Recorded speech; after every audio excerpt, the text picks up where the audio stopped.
11월 18일 살아계신 하나님의 말씀 사무엘상 7장 3절부터 11절 말씀 가지고 나라의 운명은 백성에 달려있다라는 제 말씀드립니다.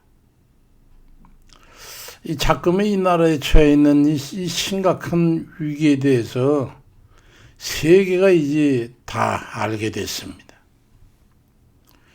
미국의 유명한 언론 매체나 독일의 유명한 매체들 모두가 다 이런 사실이 하루가 멀다 않고 보도되고 있고, 또 각 나라의 시사 저널들이 이 한국의 문제에 대해서 앞다퉈서 다루고 있습니다.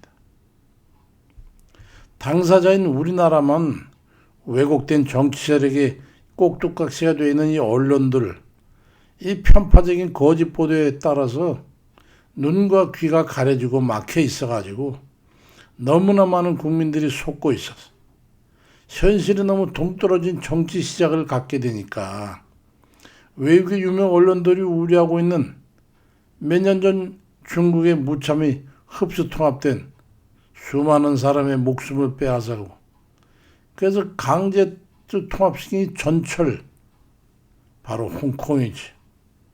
이 전철을 밟아가고 있는 걸 보면서 참으로 이 나라의 앞날이 걱정되지 않을 수가 없는 상황이죠. 외국 사람들이 더 걱정하고 있어.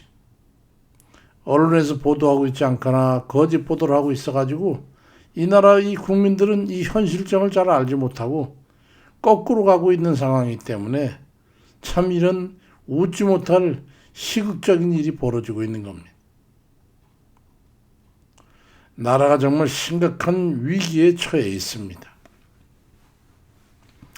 누란의 위기라는 말이 있지 않습니까?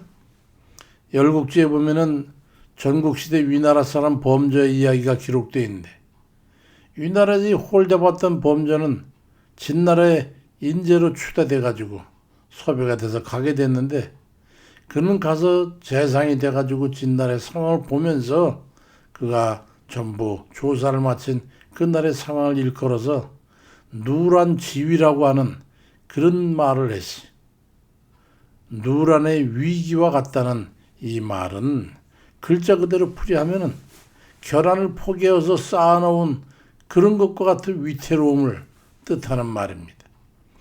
달걀을 동글동글한 그 달걀을 차곡차곡 쌓는 것도 어렵지만 쌓아 올리면 그게 뭐 서 있겠습니까? 아주 작은 충격이나 흔들림에도 쉽게 무너져 버리게 될 상황을 비유하는 그런 말인데, 잠깐의 이 우리나라의 현 상황이 그와 같다고 할 수 있겠죠. 삶을 살아가다 보면 우리도 때로 이런 누란의 위기 같은 상황에 직면할 때가 있습니다. 더구나 그것이 나라에 속한 일일 때는 이게 얼마나 불안하고 언제나 무너지면 이런 두렵고 안타까운 위기 속에 있다는 것을 우리는 알아야죠. 지금 이 나라가 바로 그런 순간에 속해 있습니다.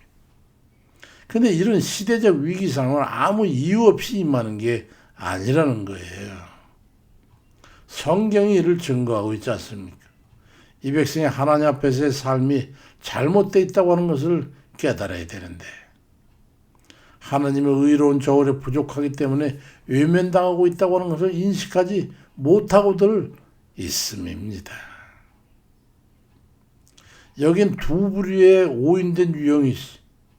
하나는 하나님의 공의에 어긋나 있는 정치 지도자가 한 부류이고, 또 다른 하나는 하나님의 공의에 어긋난 삶을 살면서도 깨닫고 자주하거나 회개하거나 겸비하지 않고 여전히 그 불의를 행하며 사는 이 백성이 바로 그 한 부류입니다.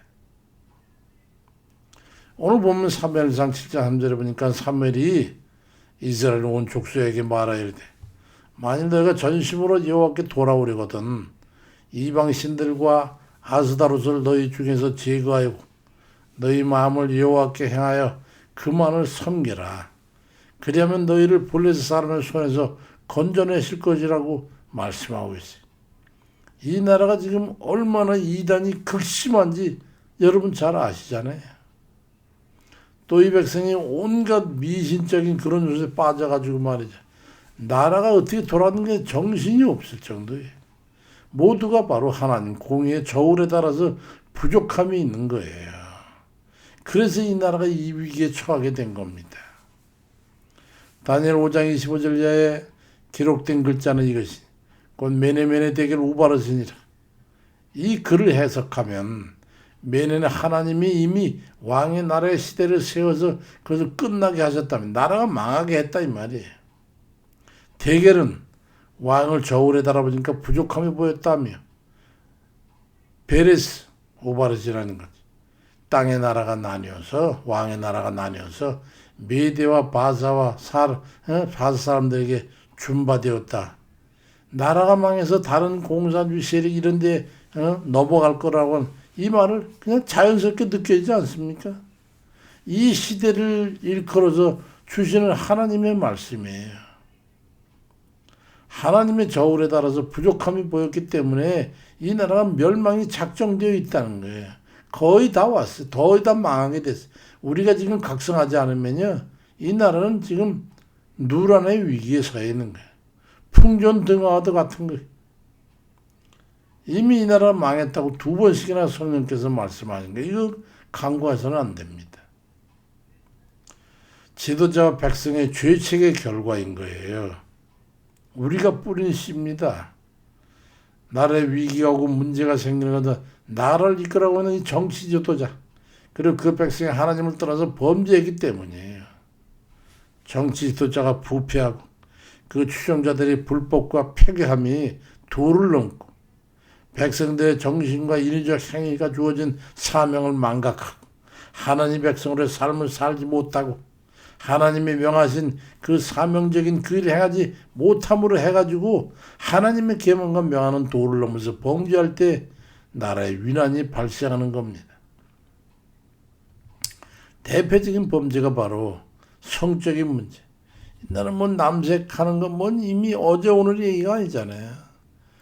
동성애 이거를 갖다가 차별금지법으로 해가지고 하자고 정신없이 떠들이대고 있잖아요. 도덕적인 문제, 윤리적인 문제, 정신적인 불안 문제 이런 모든 다 흐지부지 법적으로 다 풀어줘가지고 말이죠. 부부끼리 서로 다른 사람들하고 다니는 이런 불의한 삶을 하나님 보면서 그 불의가 도를 넘어 난잡하게 되고 오대 산에는 말이죠. 궁궐이 미국 백악관보다 궁궐들이 세워진 거기에 말이죠. 여자가 뭐 왕관 비슷한 걸 쓰고 앉아가지고 이래라 저래라고 세계적인 그 종교가 됐다는 거예요. 통일이니 뭐 새로운 천지니 뭔지 이런 것들이 다 그런 종류예요. 성경이 역대의 모든 내용이 그를 반영하고 증거하고 있는 거예요. 하나님의 백성이 이 나라의 4분의 1에 해당하는 인구수를 차지하고 있었어. 우리에게 그 같은 책임이 주어져 있단 말이야. 하나님 앞에.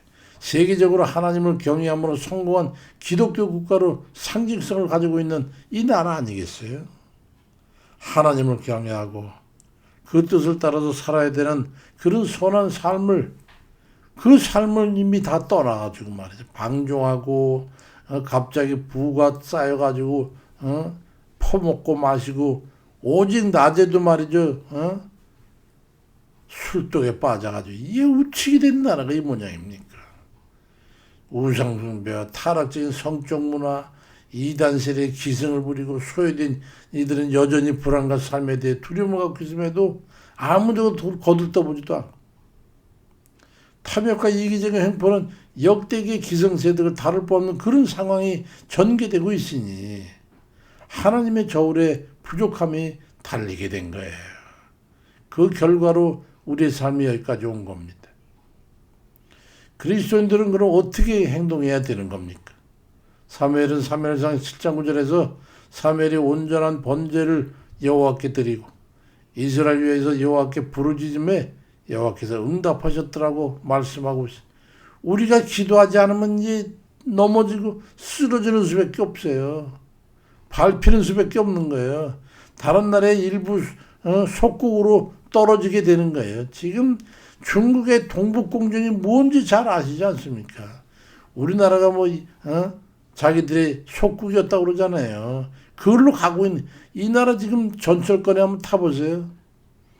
중국 사람들은 마구 큰 소리 치고 떠들고 행패 부리고 그래도 우리 저 내국인들은 꼼짝도 못하고 있어요. 얘기해봐야 경찰에 끌려가면 편만 다 못다 해가지고 오히려 당하니까. 이 나라가 도대체 어느 나라가 돼가고 있습니까? 우리 모두가 겸비하고 기도하지 않으면 안 될 때가 지났어요. 사무엘상 7장 1절에 그들이 여호와 앞에 그날 종일 금식하고 거기에서 이르되 우리가 여호와께 범죄하였나이다 하고 그렇게 기도했어. 그렇게 지도자와 온 백성이 하나가 돼가지고 하나에 바로 서게 되니까 사무엘상 7장 10절에 보니까 그날에 여호와께서 블레셋 사람에게 큰 우레를 바라요. 그들을 어지럽게 하시니 그들이 이스라엘 앞에 패한지라 말씀합니다. 지금 서해안에는요 중국 어선 들어가지고 총 쏘고 난리 난다. 그래도 우리나라에서는 발포를 못한다는 거예요. 누가 그렇게 했겠어요. 그렇게 못하게 한 지휘하는 이게 나라입니까 이게. 전직 세계적 정보기관의 요원이었던 노인사 인터뷰하는 거 시리즈로 요새 지금 인터넷 나오고 있잖아요. 그 노인사 인터뷰하는 그 내용을 보니까 말이죠. 정말 가관입니다. 가관. 그 미국 CIA인가 뭐가 그 정보기관에 있었던 이미 그 기관에서 해제된 그 문건들 다 내보이면서 증거한데 정말 기가 막혀서 말도 안 나옵니다. 이 나라가 이미 거의 90% 공산화되어 있다는 그런 증언을 하더라고요. 자꾸만 이 나라의 실상을 우리 모두가 잘 알고 있는 상황 아니겠어요? 이게 범상한 일이라고 생각하는 사람이 있냐 말이에요. 아직도 정신 못 차리고 뭐 딸인지 아들인지 쫓아다니면서 무엇인가 그 사람이 안 됐으면 어떡하냐고 이런 정신 빠진 인간들이 아직도 이 땅에 있으니 말이죠. 디모데전서 2장 1절 2절에 그러므로 내가 첫째를 권하노니 모든 사람을 위하여 간구와 기도와 도구와 감사를 하되 임금들과 높은 지위에 있는 모든 사람을 위해서 해라. 이는 우리가 모든 경건과 단정함으로 고요하고 평안한 생활을 하려 함이라고 말씀하고 있습니다. 우리가 살고 있는 이 나라의 백성과 우리 모두가 다시 하나님의 보호와 은혜로 평안한 삶을 돌이킬 수 있도록 우리 그리스도인들이 먼저 하나님 앞에 엎드려 기도할 때입니다. 기도할 때가 아니라 기도할 때가 지났어요. 정말 이제 죽기 살기로 엎드려서 기도해야 돼요. 우리 삶을 돌아보고 돌이켜야 됩니다. 우리 신에 돌아보고 회개하고 자정 노력을 하면서 가난하고 소외된 이들을 돌아보고 나라와 민족을 위해서 또 정치 지도자를 위해서 이 백성의 불의한 삶에 대해서 우리의 가족과 이웃의 도구를 위해서 우리가 스스로 겸비해서 엎드려 기도하는 그런 이들 다 되시기를 주의 이름으로 축원드립니다. 아멘입니다.